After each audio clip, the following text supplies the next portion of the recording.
Let's give a big round of applause for Matt. All right, thank you. So today, I know everyone's hungry, so I'm going to try to keep it quick. And by everyone, I mean me. Yeah, enhancing AI through model composability. Oh, I forgot about the 5-second delay.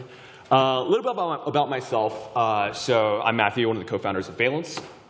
Previously spent some time doing HCI research, ML research, did a bit of data science at NASA, regression, modeling at Google, core graph backend infrastructure at Facebook, and I spent most of my professional career at a quantitative hedge fund called 2 Sigma, where I was a research engineer embedded on an equity options trading team. So yeah, very excited to be diving into the Web3 space. But a little bit about AI first. So what do you picture in your head when you hear AI? I'm sure most people having, or being conditioned by the majority of consumer applications probably think of ChatGPT, using it to do your homework, Stable Diffusion to generate art for fun, or, when you ask your Alexa at home what the weather is going to be. And when people think about AI and crypto, I think a lot of people have that same modality of thought as well, where it's just some input feeding into some model to generate some output. What cryptocurrency should I buy to maximize my risk-adjusted returns, right? Feed that into a model, the model tells you what to buy. But in reality, systems are a bit more complex if you look at how AI and ML systems are built in production today. Here's an example of a simplified trading system, where you have not just like one huge deep learning neural net or model that you feed input into to get an output, but rather a coordination or an orchestration system of tons of highly specialized models that are designed to do highly specialized things. And these models all work together to kind of fundamentally help operate something like a systematic quantitative trading desk. And these models are, the system is designed this way to allow these models to learn from, structured tabular data sets. And, you have models for forecasting, models for, doing risk modeling. You have models that combine these signals that ultimately result in some goal position change. And, similarly, at a place like Facebook, right? If you look at how their systems are built when you send a message out from one user to another, it's also a series of models doing some kind of analysis or evaluation of the user as well as the contents of the message, right? Scanning for things such as, malicious, scammy messages, scanning for things such as, like revenge pornography and things like that. And it's all about kind of creating composable systems that can orchestrate all these highly specialized models together. And why is it, that people build these composable modeling systems? Because ultimately, when it comes to, improving the quality of AI or kind of the outputs of AI, you really only have a couple different ways to do it. The first way is simply just to improve the model, right? You can give the model more data. You can fine-tune the model. You can implement techniques such as RAG. And fortunately, for a lot of models, this works, right? For transformer models, as an example, performance of transformers scales quite well with the number of parameters of the model. But for things such as smaller machine learning models, this may not be the case, right? A lot of ML data science folks always focus on things such as regularization, or PCA to create sparser models. And people do want to focus on creating specialized models that are able to just do one thing well. And this leads me to the second option, which is systems of models. And essentially, this is kind of the way I would explain it to Web3 people is modularity. You have like different specialized components that are designed to do specialized things, right? On the left, you have a very standard mixture of experts model where you have these like this sparse layer of feed-forward networks, and you have like a router that routes essentially these tokens to these like feed-forward networks, which are essentially kind of experts. And here you have a multimodal AI model where you have a variety of different specialized encoders that can map high-dimensional data into the latent feature space that the model is trained on. So yeah, and this also extends to many other systems as well. In machine learning, bagging as well as boosting, combining a variety of different like weak learners to ultimately do one task better, or other model ensembling techniques such as stacking are also quite popular, and they can augment an AI system by a lot by improving the prediction accuracy. And here's a simplified graphic that essentially communicates the entire point I was trying to make, which is when you have highly specialized models that can be orchestrated together to achieve some kind of like ultimate use case, it can be a very powerful system.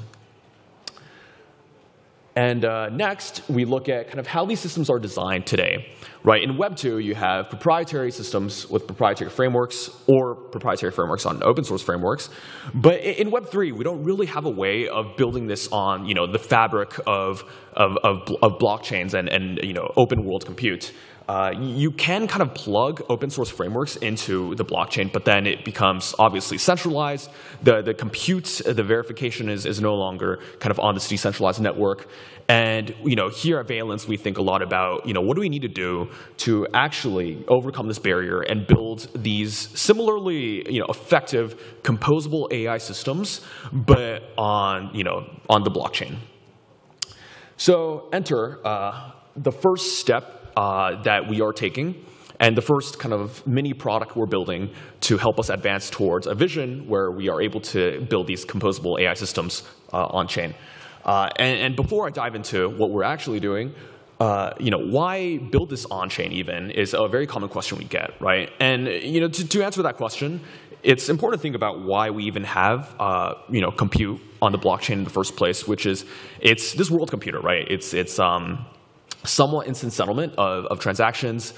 You have this like global, shared verifiable ledger. Anyone can run a node and be able to access state. Anyone can be able to access compute as well. Supposedly, building a censorship-resistant and highly accessible, network for compute. And similarly, we want to retain all these nice positive attributes that blockchains bring to the compute world for AI systems, right? It would be nice if anyone could have access to any AI model at any point in time in a permissionless fashion. It would be nice if this compute for AI done on-chain was completely verifiable. You could query any DA layer and be able to access whatever proof was generated, whatever signatures and commitments that were made. That would be awesome. But blockchains come with a lot of inefficiencies, and we have to reinvent the infrastructure and architecture a little bit to actually make something like inference or these like AI inference essentially running data through a model, but essentially making this possible on-chain. And I would say, I'm not going to dive too deep into the architecture diagram here, but from a very high level, we are essentially doing what we call validation computation separation. It's kind of a mouthful, I know, but we have some nodes that are designed to do inference or the heavy compute that it needs to occur. And the key for this design is to not replicate the compute, right? In a typical blockchain, all the nodes is a replicate state machine, right? All the nodes replicate all the compute. If you had to do something expensive like inference, that would not be a scalable kind of network, right? So we essentially have the TLDR is the sequencer load balances these inference requests and these compute jobs to a fleet of highly specialized inference nodes that it's load balanced to one of the nodes. The node computes the job and returns the results as well as the proof back to the sequencer. And within the state transition function, we embed directly mechanisms for proof validation. So we have more centralized compute and proof generation, but extremely decentralized validation of the proof, which works out well because in the world of ZKML, these proofs are expensive to generate, but they're quite cheap to validate.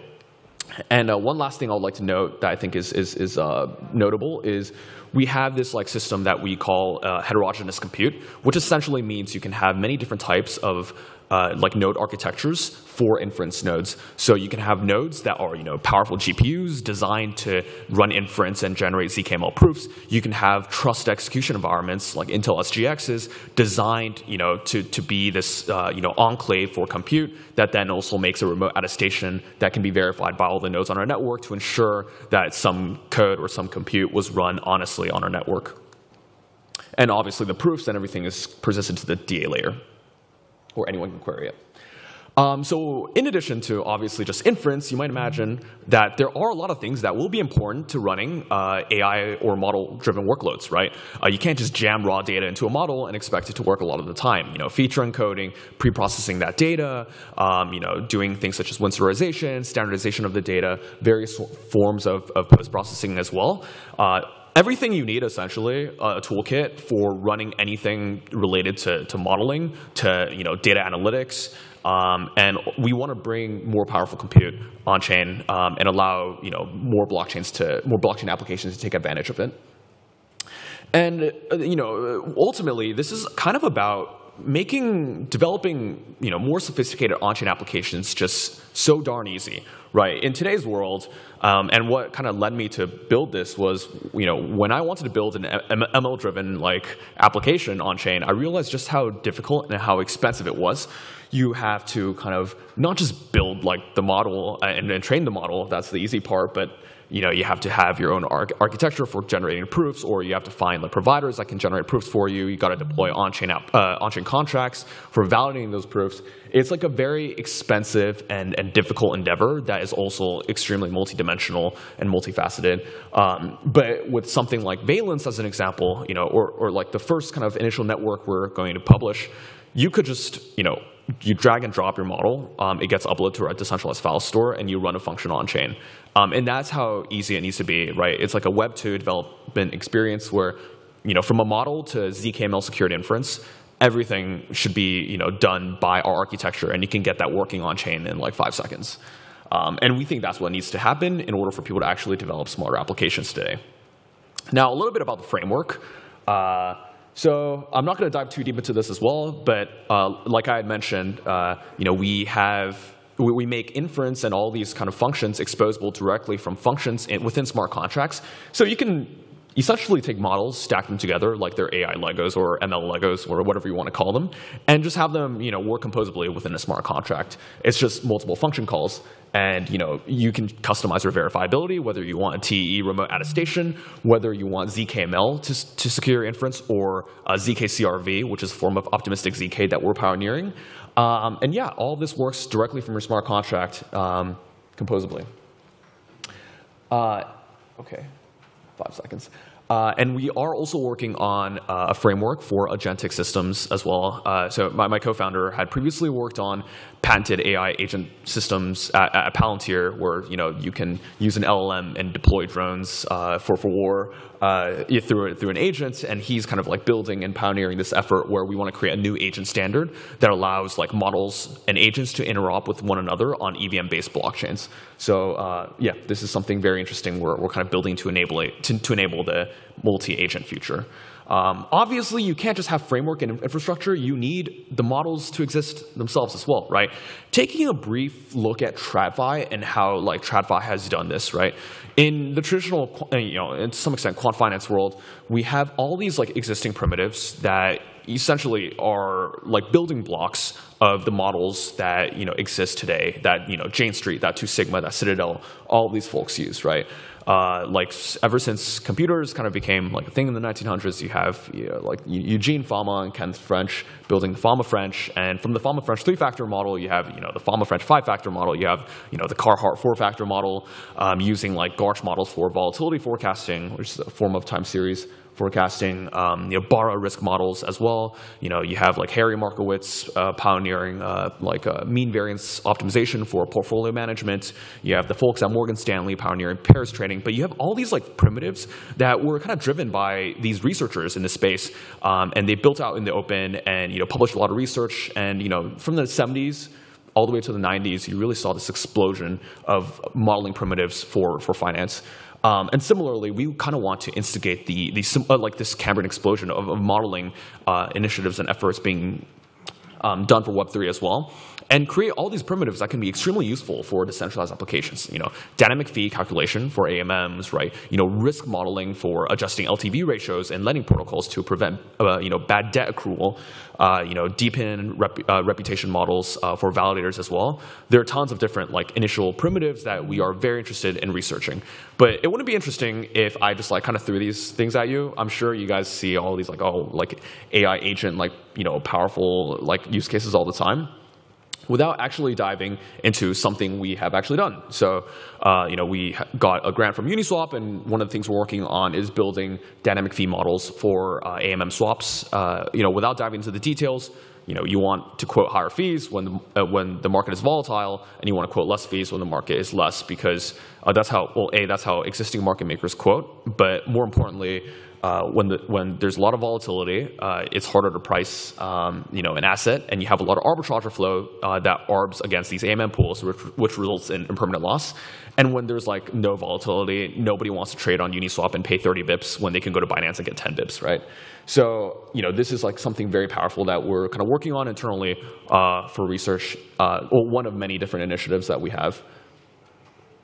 And through kind of research, like in quant finance, we have this like term that's like thrown around a lot, and this is more applicable for ML, to be fair, like classical ML models. But there's this term that we call like research velocity, which is like how fast are we able to move, how fast are we able to build models, to train them, to like back test them and simulate them and get them in working production, right? And ultimately, that's kind of the name of the game when it comes to something such as finance and trading, right? Because market regimes change all the time, and you have to be able to kind of like build and tune and kind of refit your models, and so to kind of accelerate that, we are also building like a web portal that allows people. This is like a very outdated MVP, but we're building a web portal that allows people to kind of share models. It's kind of like I would say a Web3 version of Kaggle and Hugging Face, where people can share models, share research that they've done. People can download other models that other folks have built, and ultimately help accelerate kind of research done in this space. Another thing is